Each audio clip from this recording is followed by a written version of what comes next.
ครับ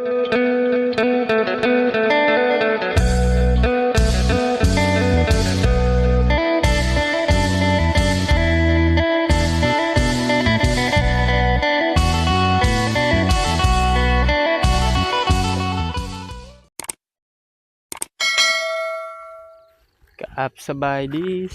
และสวัสดีพ่อแม่พี่น้อง FC กันเมื่อสุคนบอกว่าทางฝั่งลาวทางฝั่งไทยหรือต่างประเทศยินดีต้อนรับเข้าสู่ซองบ่าวจำหม่ำอีกแล้วเพิ่นเฮ็ดพอได้อยู่ก่อนนี่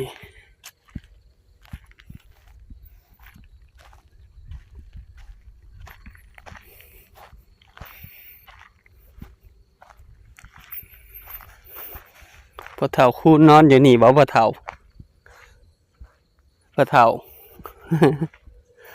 มาจะมั่มก็เอาเต้นให้พอเฒ่าเพิ่น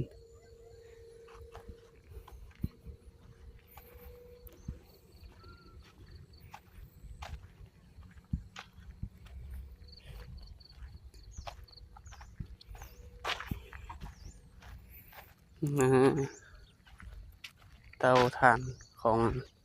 สาวปทุมมา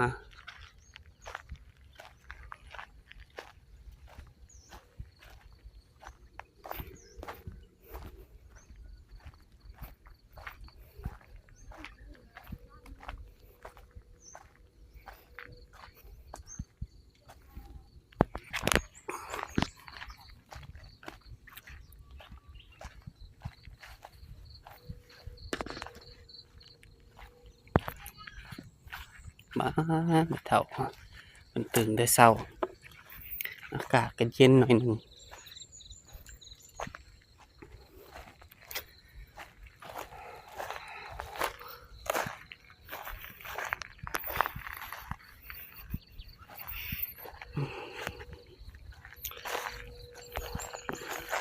สองยายกับหลานขวดทาน สบายดีน้องต้นน้อยสบายดีไม่เท่าตื่นแต่เช้าขวดทานปลาเห็ดบูเบบอยู่พอหน้ามันบกลงเด้เขาดูดคันตุนอยากไปนั่งสิทธิ์กับไปเด้อเบิ่งเด้อคันคนแปลกหน้ามาน่ะเบิ่งให้อ้ายนะมีเขาอยู่เฮือนอยู่ดอกแม่นนั่งอยู่ในตู้มันแล้วไม่เท่ายามนี่มีบ่ใส่เดือนกะฮะ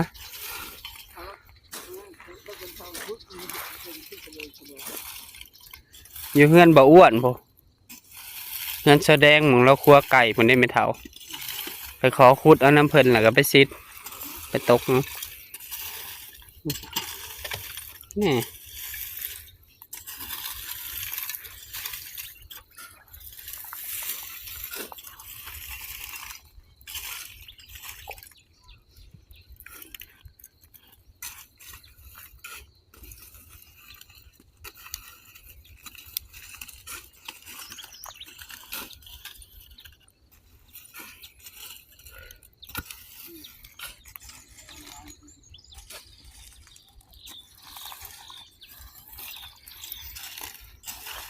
ใหม่เมดปันนี้โอ้ฮอดจะได้10 สอบไม่เท่า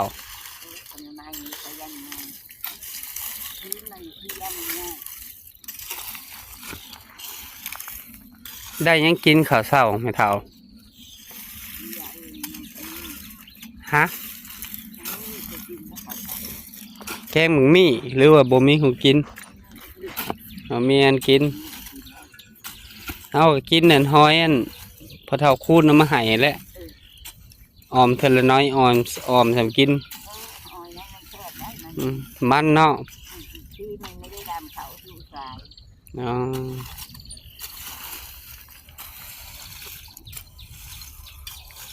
ตุนเพิ่งกระซอยยาย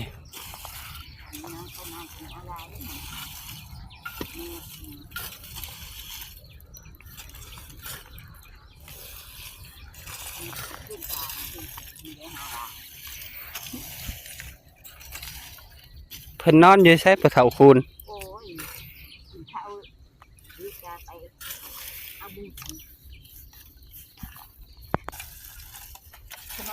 มือสุดท้ายได้เนอกคืนนี่เบิดแล้วมันเท่านั่น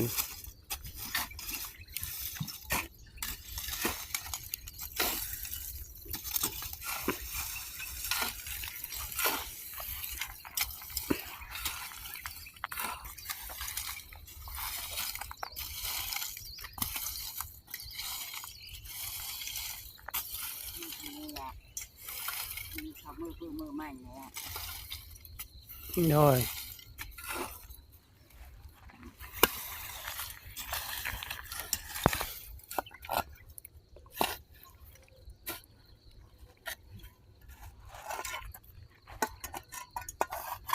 เขี่ยออกมาพี่อีกตัว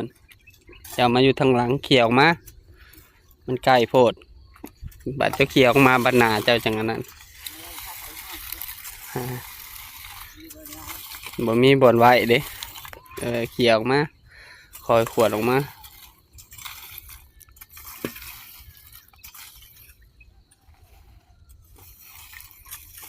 บ่ได้ตัดผมให้แล้วตุนเลยใครมี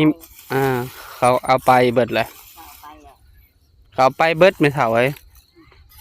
ยังวันอันใดเป็นเงินเป็นคำเขาหลักเอาเบิดแล้วจิตัดผมมันต้องตุนนะผมยาวเลย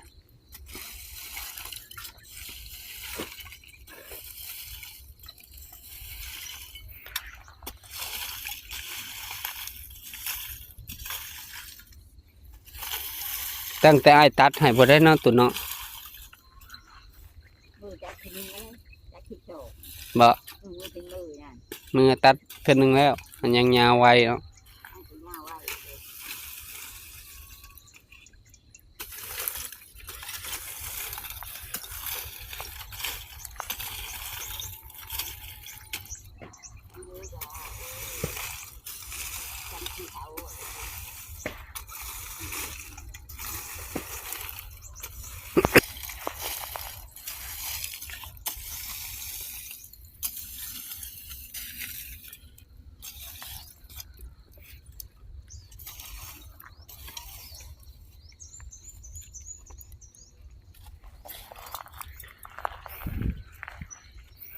มันบ่มีพริกไ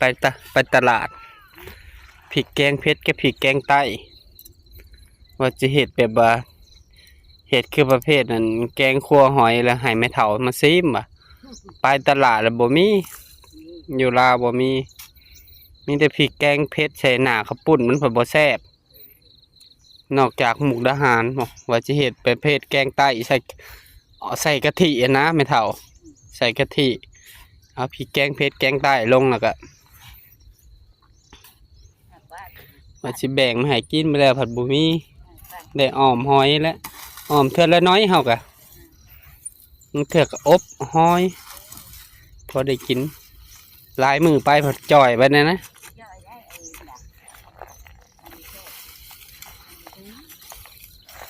ถอยสอบทานเนาะให้ยังอยู่เนาะยังบ่ได้ใส่เนาะยังหลายต้นอยู่ดอกไม่เท่าแบ่งกันรอบนี้ให้พอเท่าคูณรอบหน้าจะเอาเดี๋ยวกองเตารอบหน้าแล้วเอาให้ทอดมาให้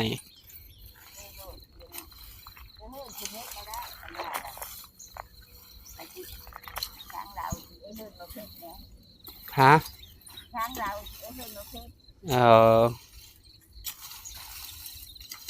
สร้างเปลี่ยนนะกลับบ้านหรอบ่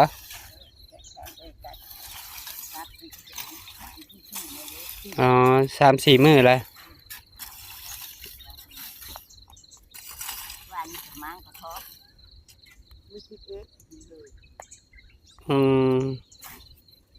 11 คำอันนี้มื้อ15เพ่งนี่มื้อนี้เพ่งเนาะมื้อนี้คำหนึ่งเนาะ14วานนี่ได้แห่ประสาทเพิ่งมื้อนี้คำหนึ่ง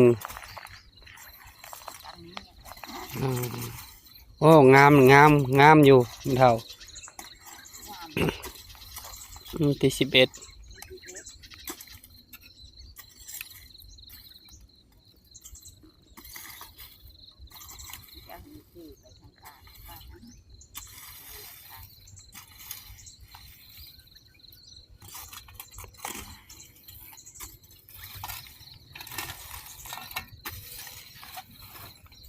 มื้อสุดท้ายเพิ่นละไปล่อลิ้นซื่อๆพ่อเฒ่าคูณเนาะ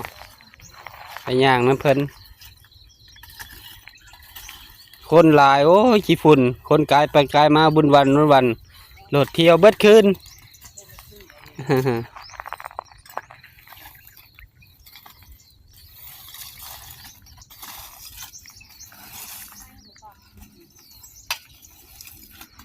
ก็แก่ไก่น้ สบายดีสาวปทุมวัน สาวปทุมมาได้ยีดอก10 สอบมาเบิ่งนี่ได้อยู่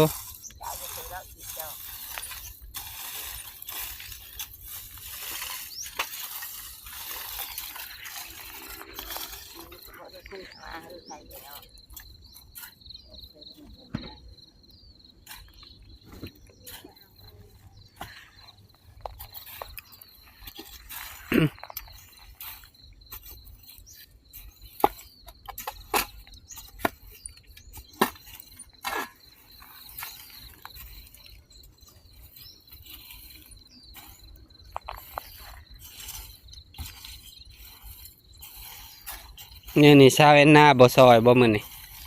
เป็นหนึ่งข้าวหลายคืนเลยตี้เผา เมื่อยดิเพิ่นมิได้หายเนาะมื้อนี้เนาะ ำ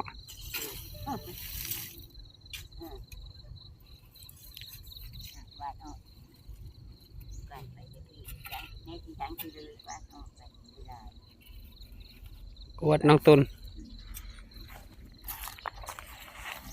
ดักเข้าไปลุ่มๆโลดดักลง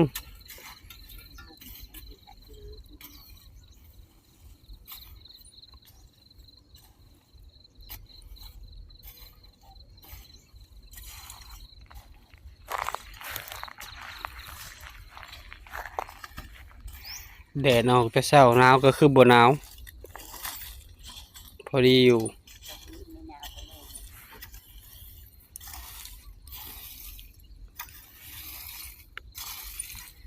่ะนี่เป็นที่ดี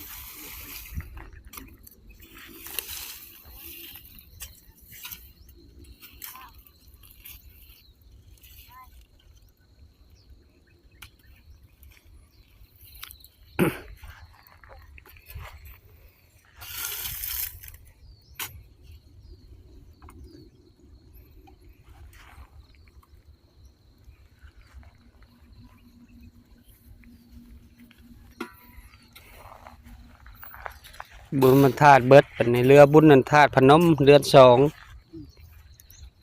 มันก็ทำให้นุ่ม ธาตุพนมธาตุเมืองเก่าวัดผู้พร้อมกันนะธาตุโพน มันมาก อืม มันมาก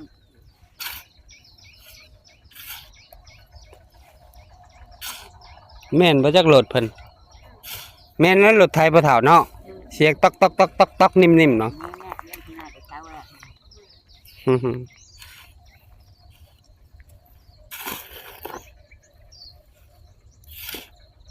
ผู้แลมือได้หยุดผู้แลจังสิเฮ็ดตูบซอยเพิ่นช่วงนี้เพิ่นกำลังเร่งเด้เพิ่นก็พาเอาขึ้นอยู่แน่ไม่เท่า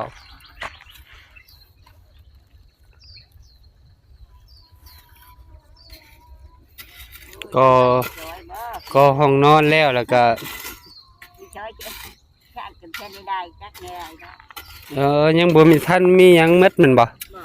เสาก็ตัดน้ำใหม่อีกเสาเนาะ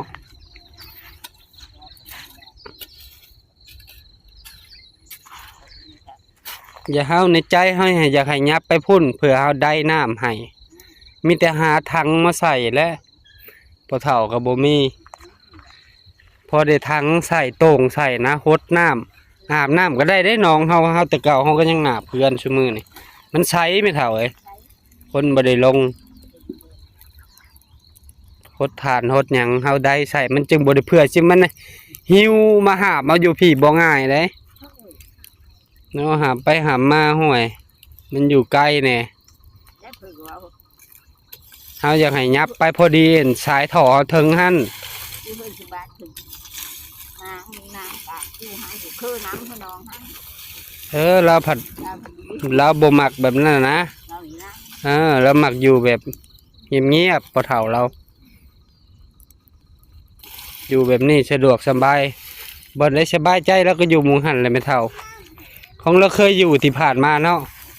เราเคยอยู่มาก่อนแล้วโอ้ตู่บ่าวสมบัติขอเพิ่นอืมดีโอ้พอได้อยู่ใกล้กันพอได้อันนั้นต่อฟืนต่อไฟใต้ไฟให้หาว่าน้ำในก็ใส่น้ำเจ้าคือเก่าน้ำมาเข้ามาในหั้นนะใส่อยู่หั่น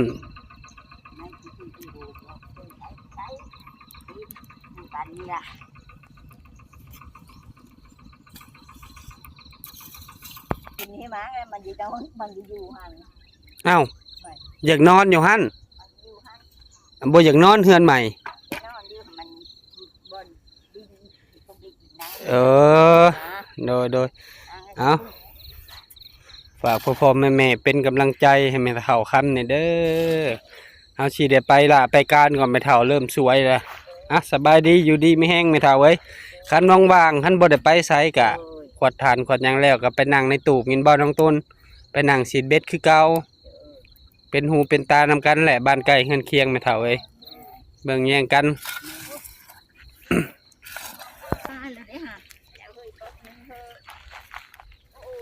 สบายดี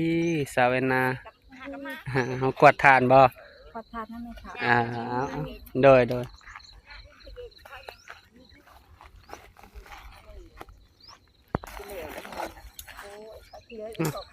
มาวันนี้บ่าวจะมั่มก็ขอบคุญขอบคุณพ่อแม่ FC ทุกท่านที่เบิ่งคลิปบ่าวจะมั่มแต่ต้นจนจบนึกบ่ขำโฆษณาเพื่อเป็นกำลังใจบ่าวจะมั่มเฮ็ดคลิปใหม่ๆออกมาให้พ่อแม่พี่น้องได้รับไปชมขอให้พ่อแม่ FC ทุกท่านจงมีสุขภาพร่างกายแข็งแรงปราศจากโรคภัยไข้เจ็บคิดสิ่งใดก็ให้ได้สิ่งนั้นจงความมุ่งมั่นปรารถนาทำมาค้าขายซื้อได้ขายมาเฮ็ดธุรกิจอันใดก็ประสบผลสำเร็จในหน้าที่การงานโดยฝากพ่อแม่เป็นกำลังใจให้ครอบครัวบ่าวจะมั่มกดติดตามบ่าวจะมั่มกดไลค์กดแชร์อย่าลืมกดกระดิ่งเพื่อบ่พลาดคลิปใหม่ๆของบ่าวจะมั่มก็สิขอตัวลาพ่อแม่พี่น้องไปก่อนเจอกันคลิปหน้าขอกล่าวคำว่าสบายดี